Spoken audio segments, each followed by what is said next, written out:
Assalamualaikum warahmatullahi wabarakatuh.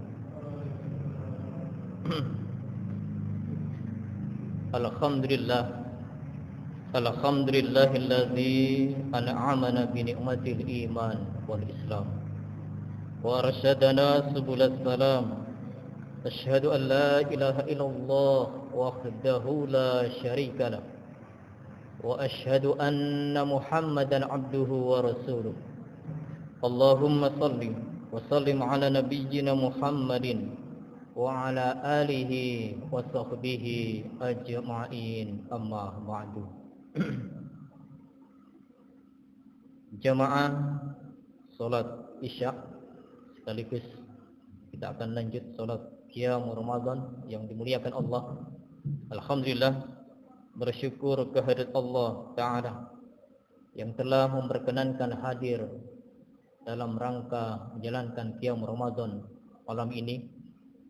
Kita diberikan nikmat yang cukup besar, merasakannya dan tanpa mampu untuk menghitungnya. Allah Ta'ala telah katakan, wa in ta'uddu nikmatallahi la tuhsuha. Jika engkau menghitung nikmatku, tidak akan mampu untuk menghitungnya. Oleh karena itu, selaku hamba yang patuh dan taat, cukuplah beribadah sekaligus bagaimana syariat telah mengajarkannya. Mudah-mudahan dengan diberikan oleh Allah akal pikiran yang sehat, mampu untuk menelaah, memahami bagaimana yang ada dalam kitab Allah Al-Quran dan juga Rasul sallallahu alaihi wasallam melalui hadis-hadisnya. Mudah-mudahan kesemuanya itu menjadikan sebuah anugerah dan petunjuk kehidupan kita untuk mencapai ridha Allah Subhanahu wa taala. Salawat dan salam semoga tetap terlimpah kepada junjungannya Rasulnya Muhammad sallallahu alaihi wasallam. Bapak Ibu jamaah yang dimuliakan Allah, ketika kita merenungi tentang harapan besar, cita-cita yang sangat tinggi yang dimiliki oleh setiap kita selaku umat muslim, selaku orang-orang yang beriman, di mana kehidupan kita yang hanya singkat, yang hanya sementara. Tentu ada harapan besar untuk mencapai sebuah kebahagiaan nanti kelak di akhirat, yaitu surga Allah Subhanahu wa taala. Yang tentunya titik temu untuk mengakhiri kehidupan itu adalah dengan cara yang terhormat, menggapai husnul khatimah di hadapan Allah Subhanahu wa taala. Harapan dan cita-cita yang mulia ini tidak hanya dimiliki oleh kita, tapi semenjak 14 abad yang silam, para sahabat dan juga bagaimana kisah yang telah menghujam di hati kaum muslimin untuk dipetik sebuah pelajaran besar dan kita jadikan tauladan, di mana di dalam hadis yang sahih riwayat Imam Nasa'i yang disahihkan oleh Imam Nasruddin Albani dan juga Imam Al-Bazzar, disebutkan oleh sahabat Shaddad bin Al-Had rahimahullah atau radhiyallahu anhu, ia berkata, inna rajulan minal a'rab ja'a ila Nabi sallallahu alaihi wasallam. Seorang laki-laki dari Arab gunung datang kepada Nabi sallallahu alaihi wasallam. Fa aslama fa amana bihi fattaba'tu. Ia menyatakan keislaman di hadapan Rasul dengan mengucapkan 2 kalimat syahadat. Ia menyatakan keimanannya, segala apa yang telah diwajibkan oleh syariat, yang seperti saat ini kita tengah melaksanakan ibadah shaum di bulan Ramadan. Ketika shaum tiba pun semua para sahabat untuk mematuhinya. Demikian juga orang yang menyatakan keislaman dan keimanan di hadapan beliau, segala apapun yang menjadikan syariat, beliau pun juga melaksanakannya. Sekaligus ittiba kepada Nabi. Sumakala, kemudian ia pun mengatakan, uhajir mak ya Rasul, aku pun ingin berhijrah bersamamu wahai Rasul. Rasul pun ketika setiap orang yang telah mengungkapkan kalimatnya, menyatakan keislaman untuk tunduk dan patuh kepada Allah dan Rasulnya, Rasul tidak serta-merta untuk menerima dengan 100% mempercayai atas ungkapan orang tersebut. Beliau mengutus kepada para sahabat untuk memantau, untuk memperhatikan bagaimana gerak-gerik orang tersebut. Apakah dengan yang diucapkan itu adalah jujur? Apakah yang diucapkan itu kelak nanti dibawa sampai beliau menghadap ke Allah Subhanahu wa taala? Akhirnya terjadilah di suatu waktu peperangan antara kaum muslimin dengan orang-orang kafir Quraisy. Kemenangan di pihak kaum muslimin. Biasa Rasul ketika menang dalam peperangan, Allah telah menganugerahkan sebuah nikmat yang besar, yaitu ghanimah dihalalkan kepada Rasul dan umatnya. Dibagilah ghanimah itu kepada para peserta berjuang pasukan perang saat itu. Maka di saat membagi, Rasul telah menyaksikan satu persatu dari para sahabat itu. Tidak beliau jumpai seorang Arab yang dulu pernah menyatakan keislaman dan mengimani, tiba dan juga berhijrah bersamanya. Tidak beliau jumpai saat membagian. Namun apakah Rasul ini merupakan sebuah kesempatan? Tidak. Tapi ini beliau tetap membaginya dan meminta kepada para sahabat untuk memberikan bagian ini haknya. Maka para sahabat pun mengantarkan ke rumahnya. Lalu apa yang disampaikan oleh para sahabat ketika menjumpai orang Arab Badui tersebut, maka diberikannya bagian itu kepadanya.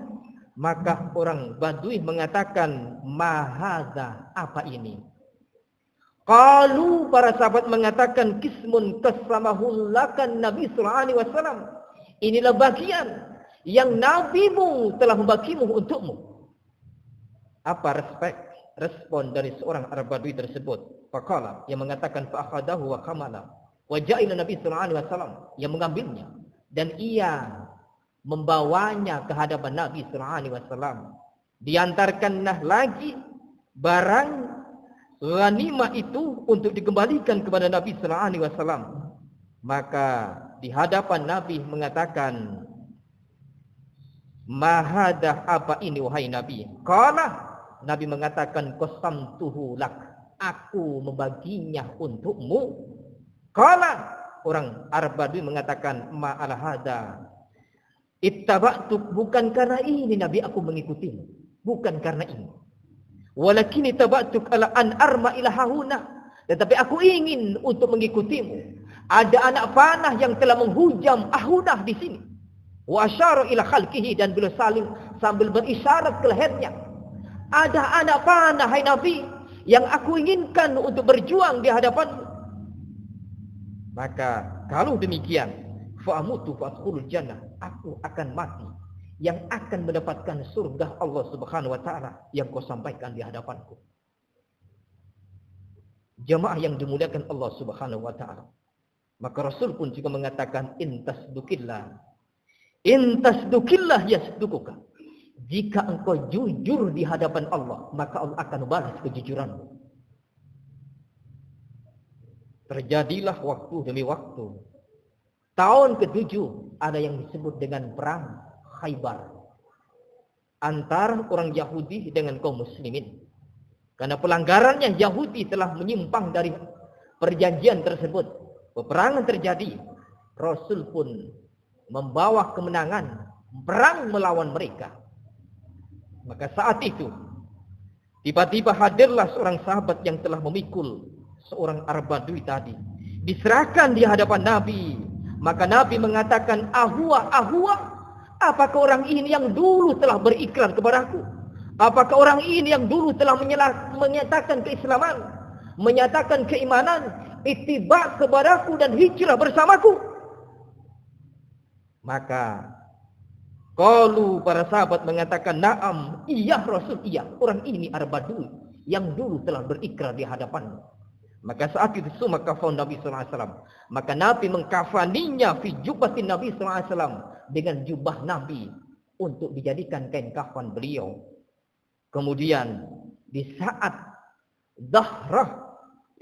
dahrah min salatihi, di tengah-tengah salatnya Rasul berdoa dengan redaksi, Allahumma hadza abduk kharja muhajiran fi salib. Ya Allah, ya Allah.